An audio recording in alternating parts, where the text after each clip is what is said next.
anytime you're ready. Go ahead. Okay. We started out saying that this was about the Rhoten family, so I think I should introduce the whole family so you get the context. Both families were from Kansas, of course originally from other states, but the Rhoten family and the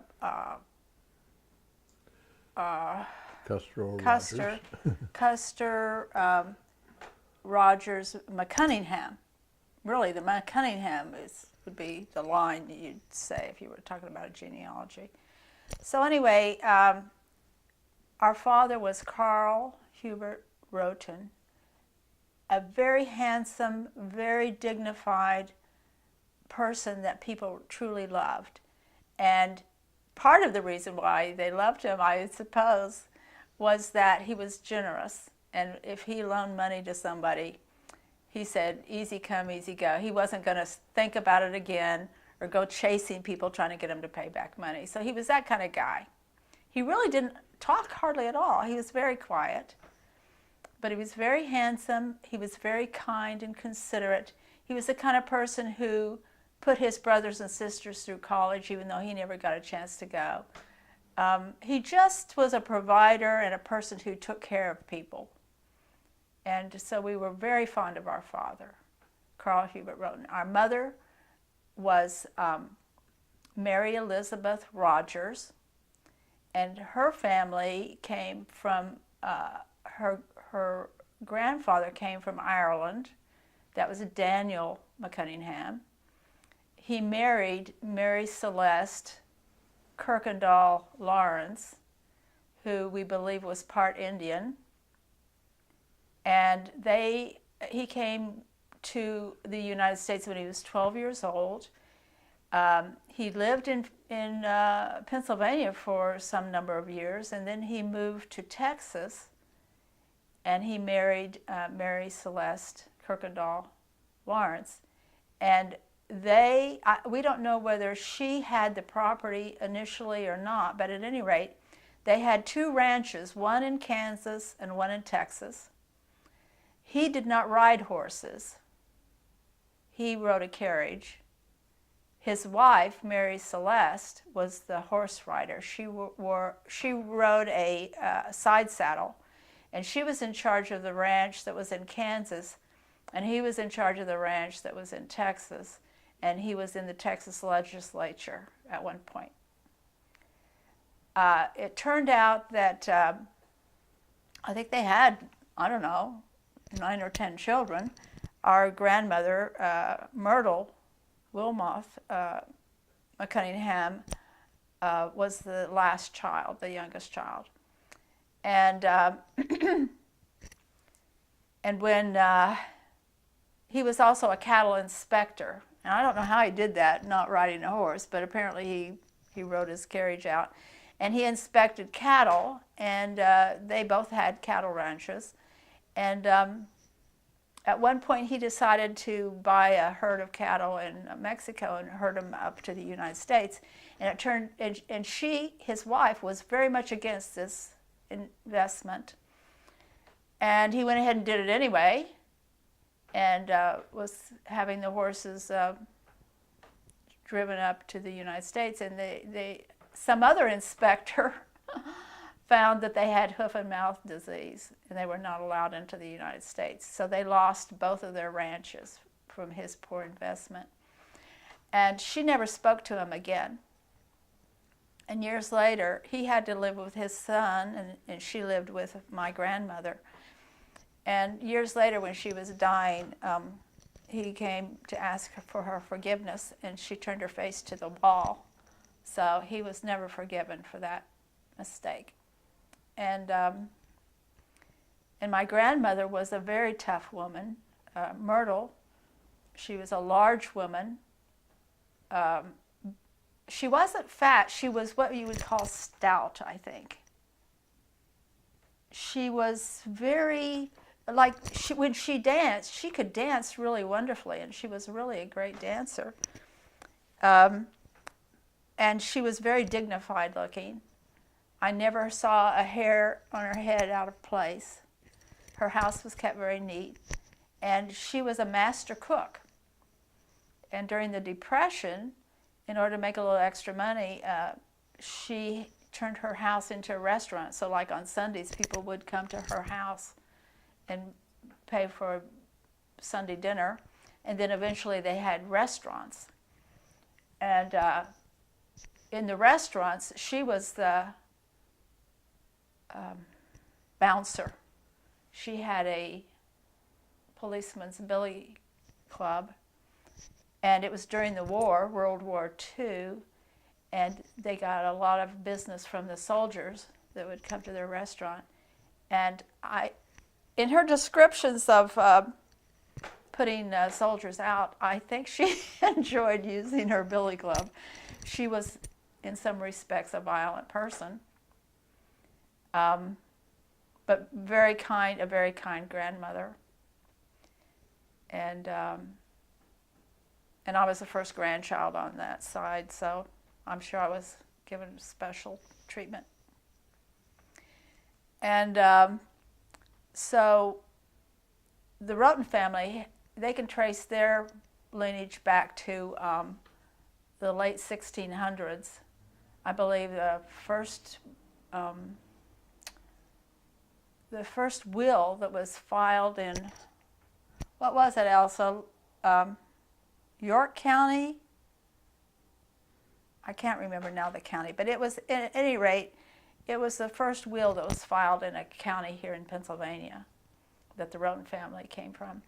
And there's some dispute about how much German we have, but we do have some German. But I believe that it was determined that they were English, and it was spelled Ruttan, but I'm not positive. I won't swear to that. Anyway, so that's the people we came from, and then my grandmother, her first husband was a Quaker who had gone to World War I and came back very ill from the terrible experiences of being in World War I, and my mother was born before. He died before my mother was born. He spent most of his time in the hospital after he came home from the war.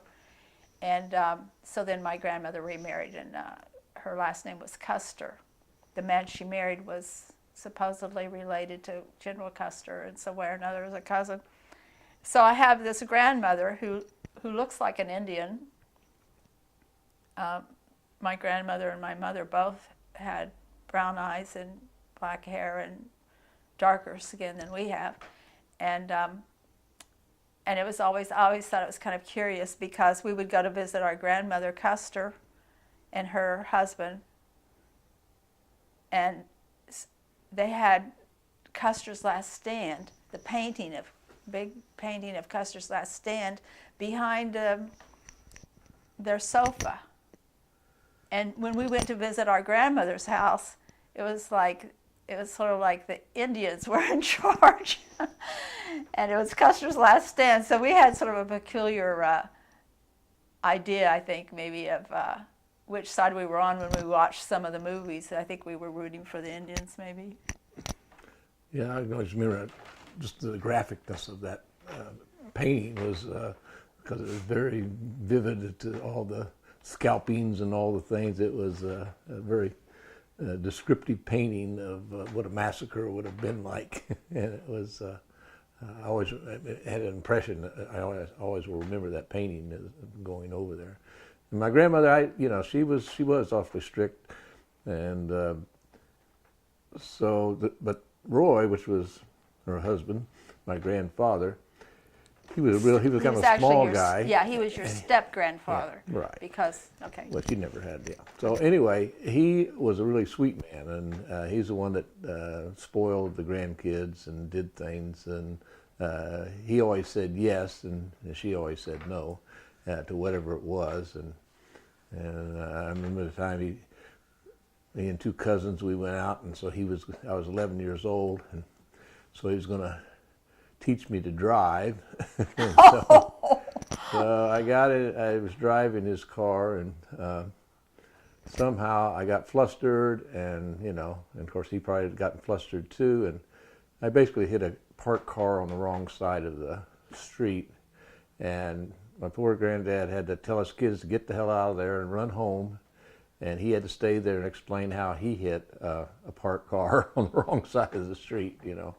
And he would take us, we'd go hunting with him. He had two sons, Charlie and Roy, and they liked to hunt and stuff. So I remember that as a young person, going out with them to go either rabbit hunting or squirrel hunting. And I was never a big hunter, but I can always remember those trips that I took with them. And so anyway, we had some characters on that side of the family for sure. Okay. Yeah. Well, so moving right along, I started to introduce the family. Mary Elizabeth Rogers, whose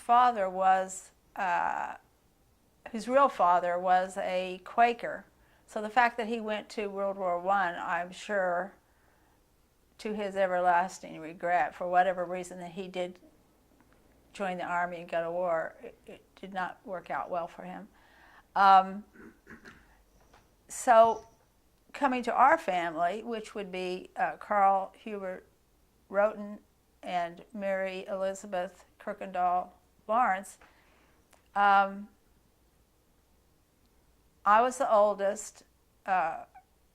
Roger came less than 2 years, I think. And my mother always said that he was her first baby because I was not a very affectionate, responsive baby. I was rather cold, and I preferred my father. And Roger was her first that really was a cuddly baby, so she enjoyed him. And then Greg came along, and he was really a darling child. He really had a very good temperament, and was probably terribly abused by his older brother and sister. He was very large. All of the men in the Rhoten family were at least 6'2", and were that tall by the time they were 12 years old. And in Greg's case, he was a little bit overweight, and so the kids teased him all the time and called him Huey. Little Huey, isn't that the character, the cartoon character? Baby Huey? Baby Huey, Baby yeah, Huey. that was it, Baby Huey. And he was not popular in school. You know, once a kid becomes the target of being teased, they can make life pretty unpleasant. And so when he was about 15 years old, he stopped going to school. He wasn't, and he was staying home and watching TV all day and eating, and so things weren't looking good. So on one of my visits to the family, I decided to take him home. And We're getting ahead though here. yeah, that's true. We'll wait. We should wait. Well, yeah, you're right. I'm jumping ahead. Yeah, that's Anyway, in talking about Greg, I was just trying to Right. explain his Oh, that's okay. his No. experiences, and I'm glad you stopped me because you're right. A lot of things happened between then and when we left off with the kids. Now, do you want to talk about your teenage years or when you were in your early 20s? Actually, I'll talk about my sister, actually, rather than talking about myself. So actually, Sue, like I say, she was always pretty independent, and she ended up dating when she was a teen. She was only like 16 at the time, I believe, right? I think it was 15. 15, yeah, 15. Now, actually, 15. You're right. You was 15. Yeah. And Paul was he was a teacher at a junior high school as an Yeah. art teacher. I was in a high school. We weren't at the same school. I was No. in a high school, and he was in a... But they met, and of course my sister was very much interested in, I guess at that time she was leaning toward the direction of what would have been considered a beatnik, and he was an artist, and they had met, and then they was dating secretly. I mean, it's sort of, wasn't something that a teacher could say. Actually, the truth was, we were completely out in the open, and I remember being at a movie where my principal from the high school was there, and I was with Paul, and I was more worried about him getting into trouble than he was. What? I was more conscious of it, and he was throwing caution to the wind. So anyway, at any rate, nobody ever made a fuss about it, and he turned out to be a very kind and responsible husband and a good father to his 3 children. So I have to say that it worked out well for us, and I feel sorry for the couples that maybe, because of these age legal things, that are maybe being punished way beyond what they should be in some cases. And my remembrance too was it was kind of because I was in a different type of, as I'm hitting my teen years, I lived in a different place than Sue. We lived in a housing project that was kind of low income, and so I was into doing a lot of the wrong things. I mean, I was one of the hoodlum type people, I guess, and she was the beatnik that was going to coffee houses and doing different things. But I would get together with them, and so for me it was like going into another world. I mean, I had this other world that I was kind of into, but at the same time, then I would be going with them into these coffee houses with poetry and bongo playing and music, and so for me it opened up a lot of different things of having experience. And then I met all of his friends, which were artists, and something I'd never experienced before, being around people like that. And I got to be friends with them. We got to hang out a lot of times with these different artists, and so through my sister here, not only did she turn me on to political things, she's probably the first one that gave me the book on Ho Chi Minh, and gave a description of the, talked about the Vietnam and all that led up to it. And it would have been not something that I would have known about, except that she was totally involved in social issues, what had to do with prejudice and race relations, and just was concerned about how things went. And so I attributed a lot of my learning to my, being able to be around her and Paul, because I had a good relationship with Paul, and all the different kinds of experiences that they showed me that at a time when I was off doing other things. I might be burglarizing or stealing cars or a number of things that I shouldn't have been doing. But we kind of grew up fast. I was only like 13 at that time, and when she was 15, 16. And so we kind of both grew up really early, so we was on our own quite a bit of the time. And she left home. She actually left home at, was it 15 or? Yeah, maybe before then, actually. Just a little bit before then. For a while, I think for a year or two, I left Mom's home and lived with my grandparents, grandmother Custer and Roy, and lived in their attic for a year or two when I was first met Paul. And then I moved into his house, which was, it was actually used for storage or something. I know there were cracks in the walls, like when it snowed in the winter, there were a couple of corners in the house where snow drifted in, and there was always snails crawling around in the bathroom. But it didn't make any difference. I mean, it didn't seem like it was very important one way or another. And then that's when I got pregnant with Sheldon. And so then we got married, and Sheldon was my first child. And so Paul was very responsible, and he ended up buying a house and, doing all the stuff that people are expected to do. I was trying to think of Paul's nickname for you. It seems like it was Dodger Roger or Roger Dodger. There's a character in one of the Dickens plays or novels that has a name like that. I'd have to look it up. I guess somebody could look it up. But at any rate, that was his nickname for you. And the funniest story with Greg and Paul was that he had taken Greg fishing out in the country somewhere at this river, and a storm came up, a really terrible electric storm, and lightning was hitting the river. And when this big lightning hit the river, Greg took off, and Paul was down by the water, and it was a very steep uphill, Oh, you know, okay. to get, and and he had to yell quite a few times to get Greg to come back and rescue him, because it was so frightening to be near when lightning hits water. It's a very dangerous thing. I mean, you couldn't blame Greg for wanting to get the hell out, but that was one of the funny stories we told about Greg abandoning Paul. Well, any fishing trip with Paul was always an adventure. So, and Paul was the greatest storyteller in the world, and he was a lot of fun to go fishing with. And I have to tell my one story. It was I'm down on the bank. It's nighttime because we fished a lot at night, and I was quite a ways down the bank from him. It was pitch black, and I threw my line out and said, sit there for a while, and pretty soon I got something. I said, oh, I got something here. And then it's kind of pulling stuff and going back and forth. And then all at once it started coming toward me. I'm going, shit, what is this?